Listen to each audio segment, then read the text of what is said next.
কারণ নবী যেখানে আল্লাহর সাহায্য, আরো জোরে বলেন, আরো জোরে বলেন, কোরআন হাদিস যেখানে আল্লাহর সাহায্য সেখানে, আরো জোরে বলেন ঠিক না বেঠে? এই খাদিমুল কোরআন পরিষদ এই সংগঠনের মাধ্যমে যখন এই জায়গায় সমাবেশ করা হয়, আয়োজন করা হয়, তখন কোরআন প্রেমিকরা কোন জায়গায় বসে থাকে না, কোরআনের মাহফিলে যাকে যাকে উপস্থিত হয়ে প্রমাণ করে আমরা ইসলামের সৈনিক, কোরআনের সৈনিক, বলিষ্ঠ আওয়াজে বলেন ঠিক না বেঠিক? কারণ আমাদের অন্তরে কোরআনের ভালোবাসা আছে কি নেই, রাসূলের ভালোবাসা আছে কি নেই, জোরে বলেন আছে কি নাই? তখন বেঈমান কাফেরেরা আল্লাহর কাছে দোয়া করছে, আল্লাহ শেষ জামানার নবীকে যখন পাঠাইবা আমাদের বংশের মধ্যে আল্লাহ পাঠাইয়া দিও। আর আসতে বলেন সুবহানাল্লাহ।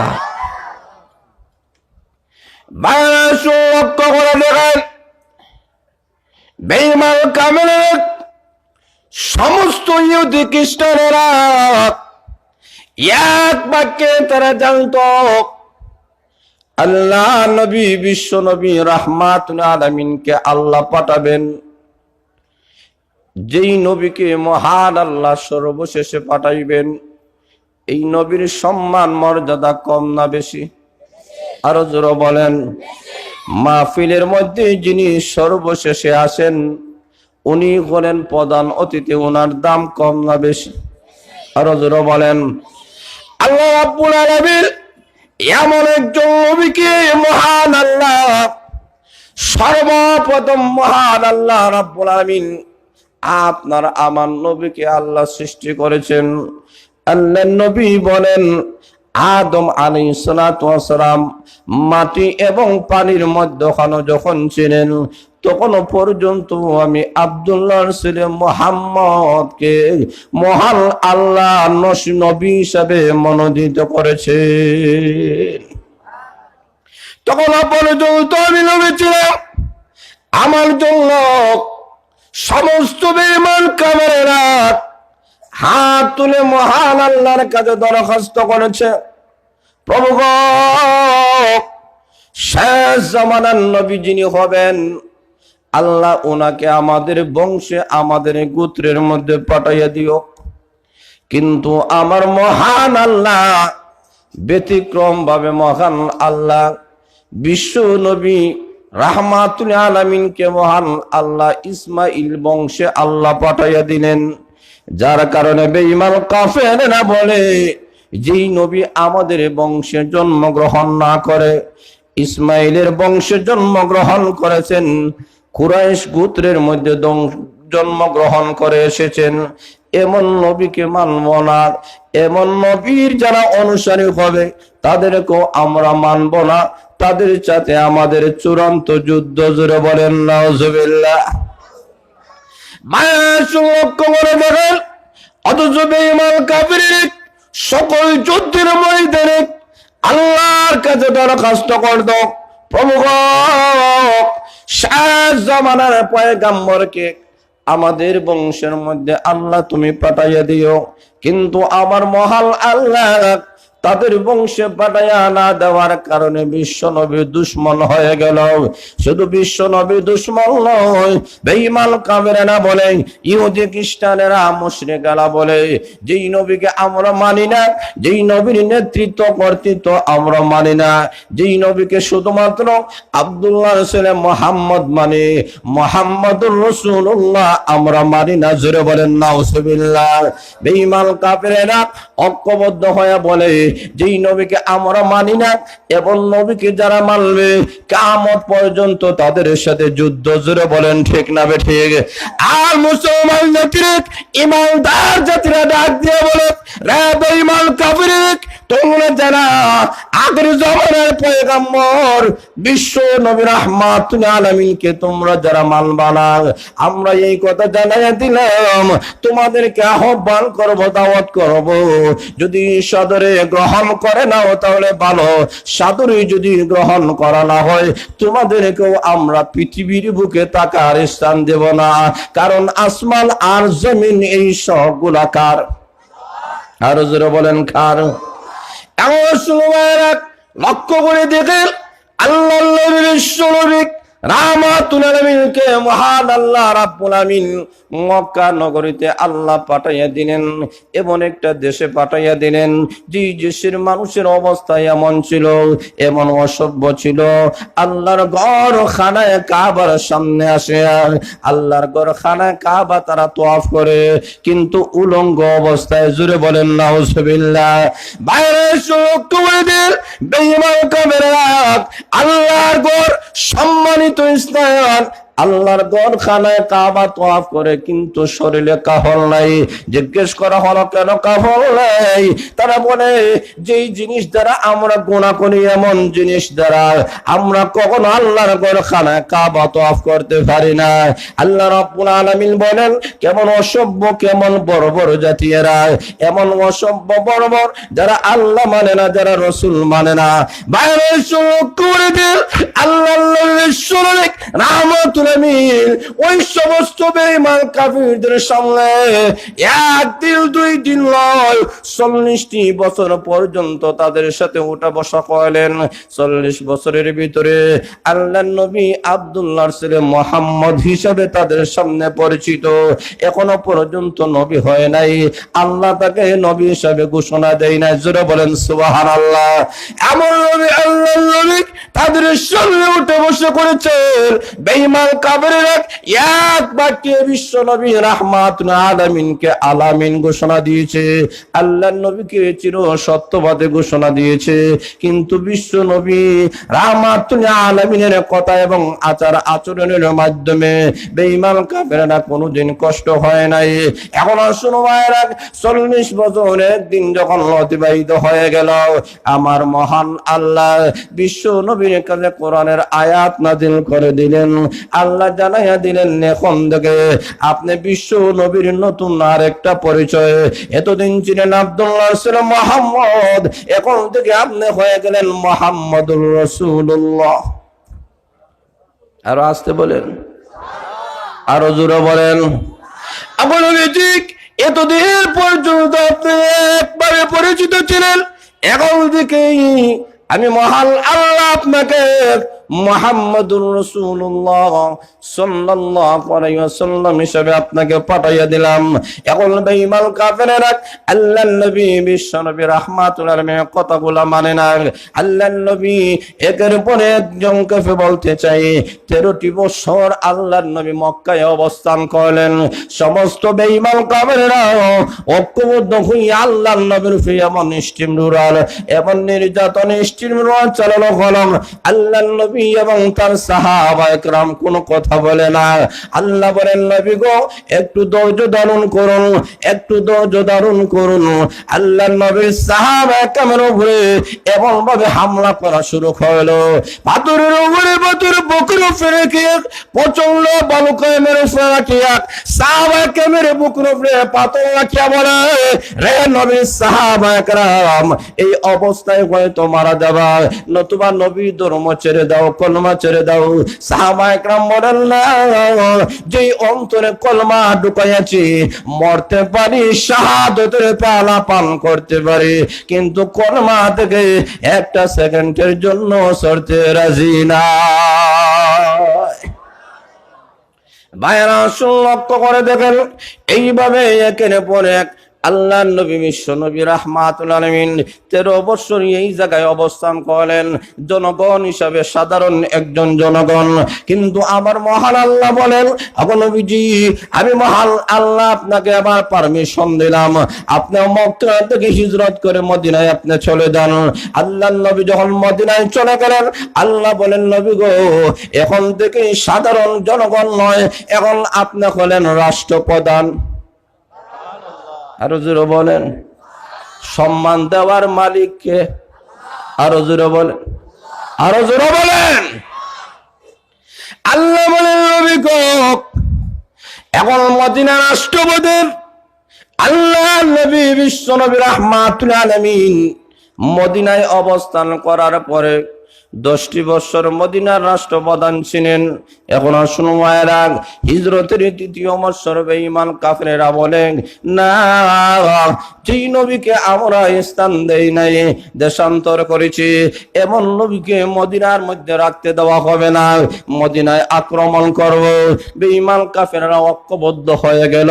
এখন শুনো ভাইরা, আল্লাহর নবী বিশ্বনবী রাহমাতুল আলামিনের সঙ্গে ছিলেন 313 জন সাহাবায়ে কেরাম।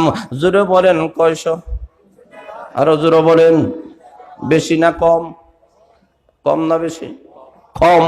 বেঈমান কাফেরদের মধ্যে থেকে 1000 বেঈমান কাফেররা ঐক্যবদ্ধ হয়ে বলে, না, এই নবীকে মদিনা থেকে উচ্ছেদ করে ফেলা হবে, মদিনায় রাখা হবে না। কার সঙ্গে যুদ্ধ চলতেছে? আল্লাহ বলেন, মক্কা এবং মদিনা হলো আমার নবীকে মদিনায় থাকতে দেওয়া হবে না। আমি আকাশের মালিক, কখনো বরদাস্ত করতে পারি না। আল্লাহ বলেন, নবী গো, আমি মহান আল্লাহ আপনাকে পারমিশন দিলাম, আপনার নবীকে আমি অনুমতি দিলাম, আপনি তাদের সাথে পাল্টা যুদ্ধ করুন। সুবহানাল্লাহ নাই? আর জোরে বলেন না সুবহানাল্লাহ। আল্লাহর নবী বিশ্বনবী রাহমাতুল আলামিন 313 জন সাহাবায়ে কেরাম, এর মানে হলো 313 জন মুসলমান ইমানদার। 313 জন ছাড়া আর কোনো ইমানদার নাই, আর কোনো মুসলমান নাই। আল্লাহর নবী 313 জন সাহাবায়ে কেরামদেরকে নিয়ে রওনা করেছেন।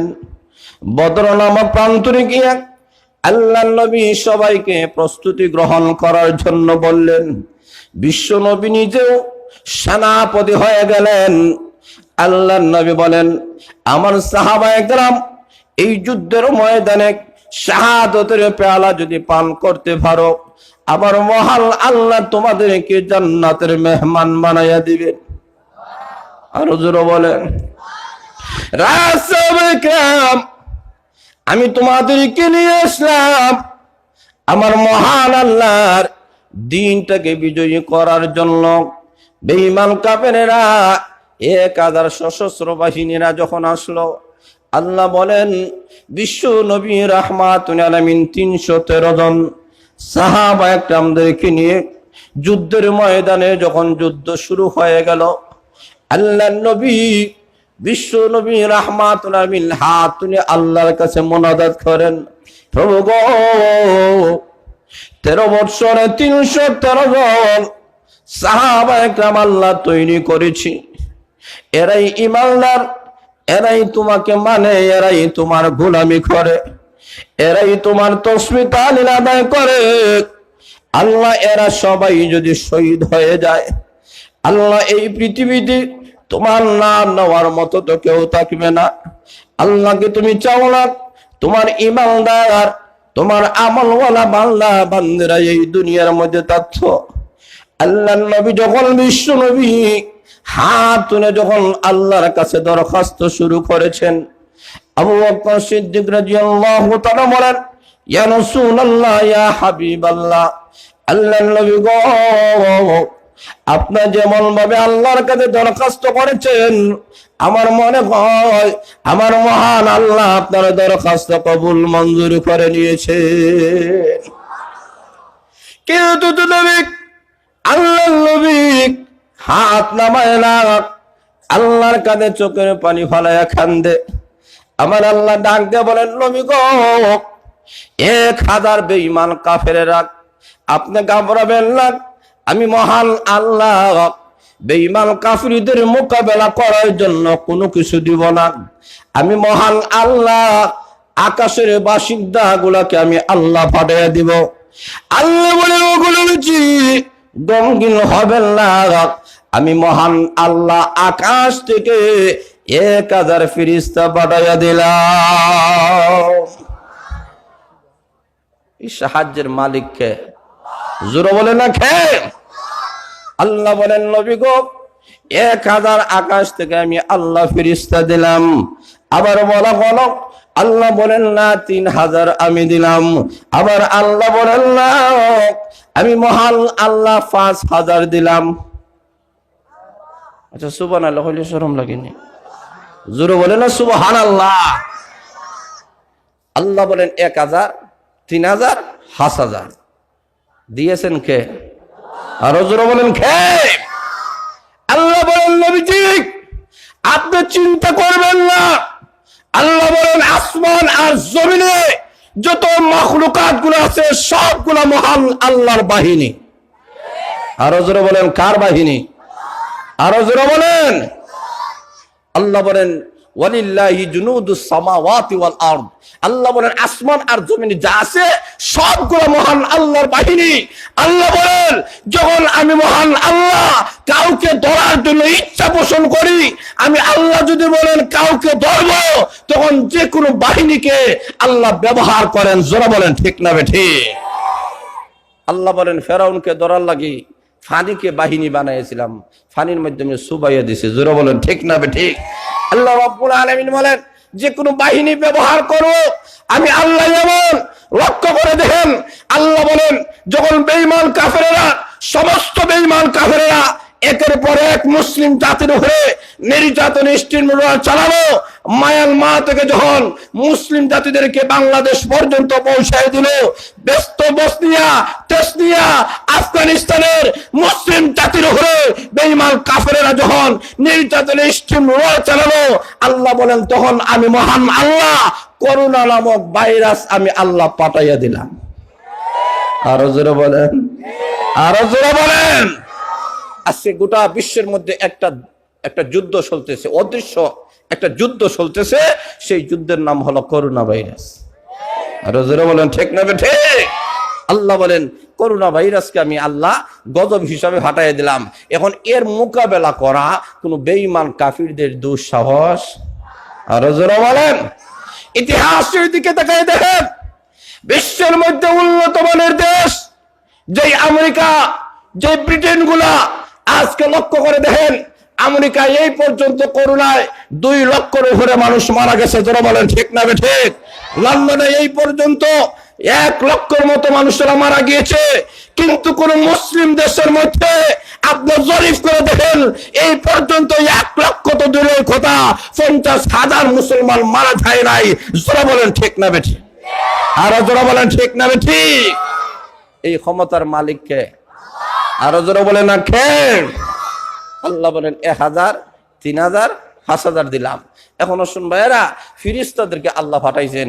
আর ফিরিস্তা তো এমন যে ফিরিস্তারা মারামারি, কাটাকাটি, লাহালাহি, হারাহারি এইগুলা করার তাদের কোনো অভ্যাস নাই, স্বভাবও নাই। জোরে বলেন ঠিক না ঠিক? এখন এই ফিরিস্তাকে আল্লাহ পাঠাইছেন। এখন ফিরিস্তারা কিভাবে যুদ্ধ করবে আল্লাহ রাব্বুল বলেন নিজেই তাদেরকে যুদ্ধের পদ্ধতি শিক্ষা দিয়েছে। আরো জোরে বলেন। কারণ এরা এমন জাতি, আল্লাহর হুকুম পালন করতে তারা সদা সর্বদা তারা আদিষ্ট। জোরে বলেন ঠিক না বেঠিক? আল্লাহ বলেন লা ইয়াসুনাল্লাহা মা আমারহুম ওয়া ইয়াফআলুনা মা ইউমারুন।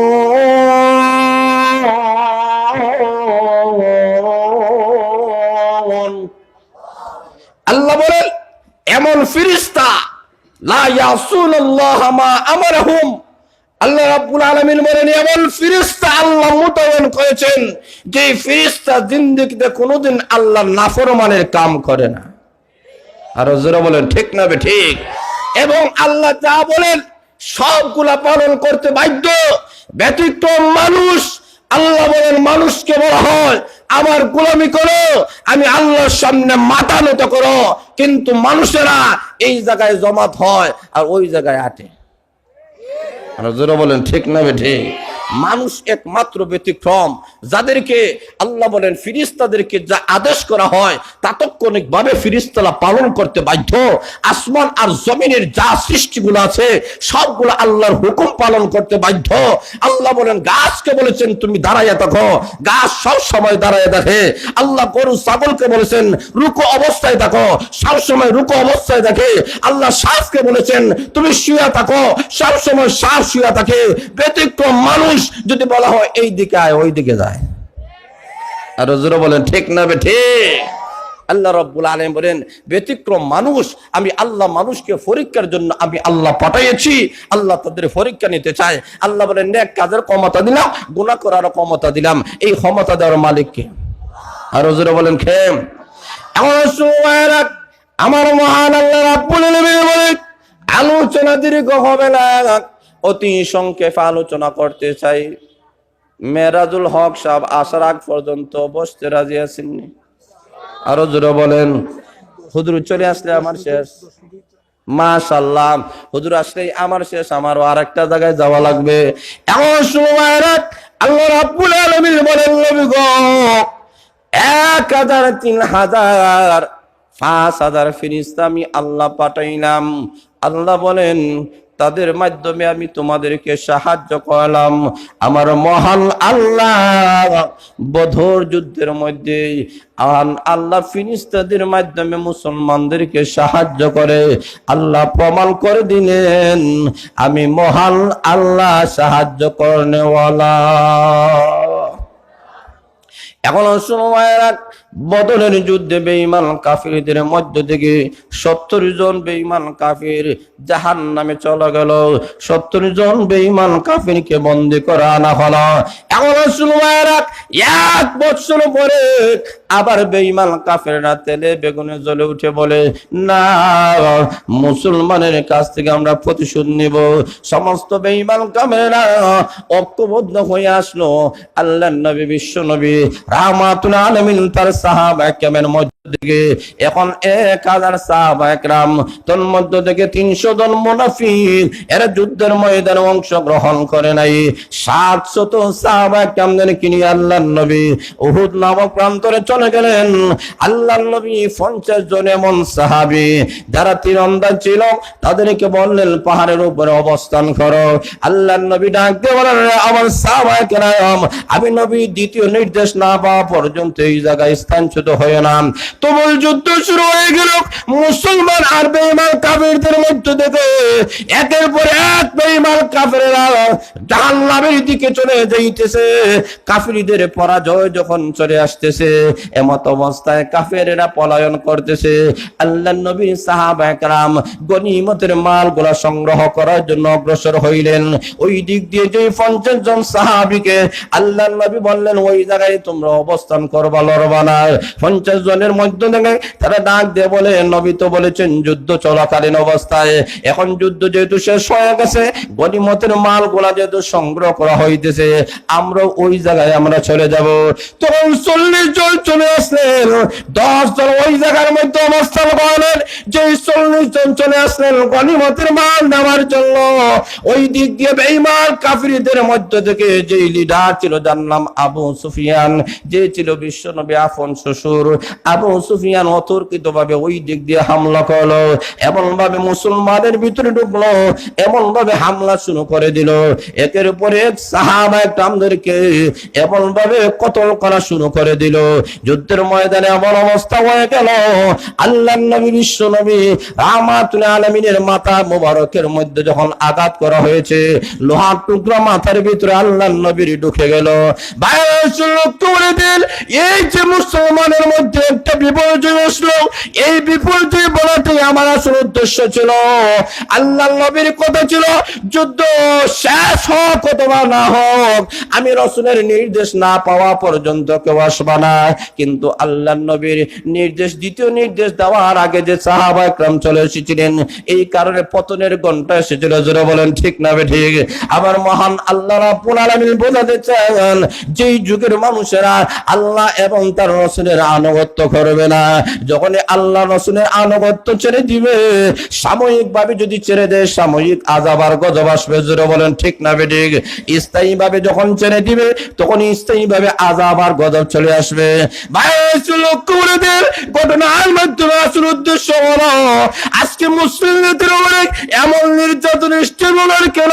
আল্লাহ রাব্বুল আলামিন বলেন, উহুদের যুদ্ধের ময়দানে আল্লাহ বলেন সাহাবায়ে কেরাম আল্লাহর নবীর কমান্ডার অমান্য করার কারণে সাময়িকভাবে যখন তাদের উপরে বিপর্যয় চলে আসলো, আমার মহান আল্লাহ এই থেকেই বোঝাতে চায়, যেই যুগের মানুষেরা যেই অবস্থায়, যেই সমাজের মানুষেরা আল্লাহ এবং তার রাসূলের আনুগত্য ছেড়ে দিবে, সাময়িক হোক অথবা স্থায়ী ভাবে হোক, আল্লাহ বলেন তখনই তার প্রতি গজব আসতে বাধ্য। জোরে বলেন ঠিক না বেটি? আরো জোরে বলেন ঠিক না বেঠিক? লক্ষ্য করে দেন, আজকে আমাদের যে করোনা পরিস্থিতি, এই পরিস্থিতি থেকে করোনা ভাইরাসের শুধুমাত্র বেঈমান কাফেররা যে মারা যায় এমনই নয়, বরং মুসলিম জাতিরাও আজকে মারা যাচ্ছে। তার কারণ হলো মুসলিম জাতিদেরকে আল্লাহ পরীক্ষা নিতে চায়, কেন আমার বিধান তোমরা ছেড়ে দিয়েছো? আরে মুসলিম জাতি না, তোমরা সম্মানিত জাতি, ইজ্জতের জাতি, গোটা পৃথিবীর নেতৃত্ব আমি আল্লাহ তো তোমাদের হাতে দান করব। দুইটা জিনিসের মাধ্যমে, একটা হলো আল্লাহর নবীর আদর্শ, 2 নম্বর হলো 30 পারা কোরআন। এই দুইটা জিনিসকে যেই যুগের মানুষ যে অবস্থায় থাকুক না কেন, সর্বাবস্থায় আল্লাহর কোরআনকে যদি ধারণ করতে পারে, আল্লাহ বলেন সর্ব অবস্থায় তোমাদের শান্তি এবং মুক্তি এবং নিরাপত্তা আসবে। জোরে বলেন ঠিক না বেঠিক? আল্লাহ রাব্বুল আলামিন আমাদেরকে শিক্ষা দিয়েছেন, চাই তুমি চাকরিজীবী হও, চাই তুমি ব্যবসায়ী হও, যে কোনো ডিপার্টমেন্টে তুমি থাকো না কেন, সব জায়গায় কোরআনকে ফিট করতে হবে। আর জোরে বলেন ঠিক না বেঠিক? আমি যদি চাকরিজীবী হই, আমার চাকরিটা হালাল না হারাম, আমার উপার্জিত সম্পদ হালাল না হারাম। আমি যদি ব্যবসায়ী হই, আমার ব্যবসাটা হালাল না হারাম। এখানের মধ্যে কোরআনের বিধান কায়েম করুন। আপনার চাকরির মধ্যে যে কোরআনের বিধান থাকে, ব্যবসার মধ্যে যে কোরআনের বিধান থাকে, আল্লাহর নবী বলেন কাল কিয়ামতের কঠিন ময়দানে ব্যবসায়ীকে মহান আল্লাহ নবীদের সঙ্গে জান্নাতের মেহমান বানায় দিবে। আরো জোরে বলেন না সুবহানাল্লাহ? রাসূল বলেন সৎকার, আচ্ছা সৎকার আল্লাহওয়ালা দিনদার যদি একজন ব্যবসায়ী হয়, আল্লাহ রসুল আমাদের সমাজে অনেক সময় অনেক লোক আছে যে ব্যবসায়ীরা আমরা ছোটখাটো মনে করে, অথচ ছোট একটা ব্যবসা যদি হয়, আল্লাহ রসুল বলেন কিয়ামতের কঠিন ময়দানে এই সদ্দার আমানতদার ব্যবসায়ী বিশ্ব নবীর সঙ্গে জান্নাতের মেহমান হবে। ব্যবসার মধ্যে লাভ আছে না, লাভ না লস? আর হুজুর বলেন দুনিয়াতেও লাভ, আখিরাতেও লাভ। আখিরাতে বিশ্ব নবীর সঙ্গে হবেন। কাজেই আমাদের প্রত্যেকেই আমরা যেই যেই ডিপার্টমেন্টে আমরা থাকবো, আমরা চাকরিজীবী যদি হয় সৎভাবে হালাল ভাবে চাকরি করব, ব্যবসায়ী হলে সৎভাবে হালাল ভাবে আমরা ব্যবসা করব। সর্বক্ষেত্রে আল্লাহর কোরআনটাকে আমাদের মধ্যে ফিট করতে হবে। এই ফিট করার জন্য এই খাদিমুল কোরআন পরিষদ তৈরি হয়েছে। যারা বলেন ঠিক না ঠিক? এই যুব সমাজেরা ঐক্যবদ্ধ হয়ে উলামা ইকরামের পরামর্শে, এই এলাকার মুরব্বিয়ান ইকরামের পরামর্শের মাধ্যমে যুবক ভাইরা যারা আমাদের তারুণ্যের অহংকার, এই সমস্ত যুবক ভাইরা এই কোরআনের তাফসীরের মাধ্যমে এই কথাই তারা প্রমাণ করে দিতে চান যে আমাদের ব্যক্তিগত জীবন থেকে শুরু করে পারিবারিক, সামাজিক, রাষ্ট্রীয়ভাবে সর্বক্ষেত্রে কোরআন সুন্নাহ ফিট করতে হবে। আর যারা বলেন ঠিক না ঠিক? তাহলে আসুন ভাইরা, যদি ইসলামের জন্য, কোরআনের জন্য নবীর সাহাবা একরাম শরীরের তাজা রক্ত যেমনি ভাবে দিয়েছেন, ইসলামের জন্য, কোরআনের জন্য রাজপথে গিয়ে কোন শরীরের তাজা রক্ত যদি দিতে হয়, কারা কারা দিতে রাজি আছেন? হাত তুলে দেখান। রাজি আছেন তো ইনশাআল্লাহ? নারে তাকবীর! দেন ইসলাম, দেন ইসলাম। আল্লাহ কবুল করেন, মঞ্জুর করেন। ওয়া আখিরু দাওয়ানা আলহামদুলিল্লাহি রাব্বিল আলামিন।